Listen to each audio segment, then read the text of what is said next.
Hello friends, നമ്മുടെ സൂര്യനായകനെത്തുന്ന പുതിയ സിനിമയാണ് വിശ്വനാഥ് ആൻഡ് സൺസ്.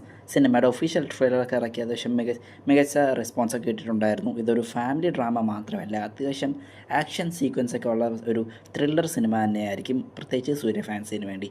സിനിമയുടെ സെൻസറൊക്കെ ആയിട്ടുണ്ട്. 2 മണിക്കൂർ 40 മിനിറ്റുമാണ് സിനിമയ്ക്ക് ഡ്യൂറേഷൻ വരുന്നത്. ഒബിയസ്ലി U/A സർട്ടിഫിക്കറ്റ് തന്നെയാണ് സിനിമയ്ക്ക് കിട്ടിയിരിക്കുന്നത്. SS രാജമൗലി ഇപ്പോൾ സംവിധാനം ചെയ്തുകൊണ്ടിരിക്കുന്ന ബ്രഹ്മാണ്ഡ സിനിമയാണ് വാരണാസി. മഹേഷ് ബാബുവാണ് സിനിമയിൽ നായകനായിട്ട് വരുന്നത്. കൂടാതെ നമ്മുടെ പൃഥ്വിരാജും സിനിമയിൽ വില്ലനായിട്ട് വരുന്നുണ്ട്. പ്രിയങ്ക ചോപ്രയാണ് സിനിമയിൽ നായികയായിട്ട് വരുന്നത്. സിനിമ ഇറങ്ങാൻ പോകുന്നത് അടുത്ത വർഷം ഏപ്രിൽ മാസമായിരിക്കും. സിനിമയുടെ ഏകദേശം ഒരു 80-70% ഷൂട്ടിംഗ് കംപ്ലീറ്റ് ആയിട്ടുണ്ട്.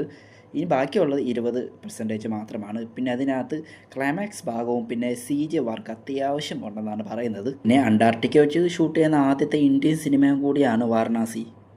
അമൽ നീരദ് ഇപ്പോൾ സംവിധാനം ചെയ്തുകൊണ്ടിരിക്കുന്ന സിനിമയാണ് ബാച്ചിലേഴ്സ് പാർട്ടി 2ാം ഭാഗമായ ബാച്ചിലേഴ്സ് പാർട്ടി ഡ്യുവക്സ്. സിനിമയുടെ ഷൂട്ടിംഗ് വർക്ക് ഇപ്പോൾ കംപ്ലീറ്റ് ആയിട്ടുണ്ട്. പിന്നെ ഫഹദ് ഫാസിലും അമൽ നീരദും ഒരുമിച്ചാണ് ഈ സിനിമ നിർമ്മിക്കുന്നത്. 1ാം ഭാഗത്തിനകത്ത് പൃഥ്വിരാജ് ഒരു ക്യാമിയോ റോൾ വന്നിട്ടുണ്ടായിരുന്നു. ആ ഒരു സീൻ അന്ന് അത്യാവശ്യം വലിയൊരു പോപ്പുലർ തന്നെയായിരുന്നു. അതുപോലെ തന്നെ ഒരു ക്യാമിയോ റോൾ ഈ സിനിമയിലുണ്ട്. അതിനകത്ത് വരാൻ പോകുന്നത് നമ്മുടെ ടോവിനോ തോമസ് ആണെന്നാണ് ഇപ്പോൾ പറയുന്നത്. എന്തരാവോ എന്തോ.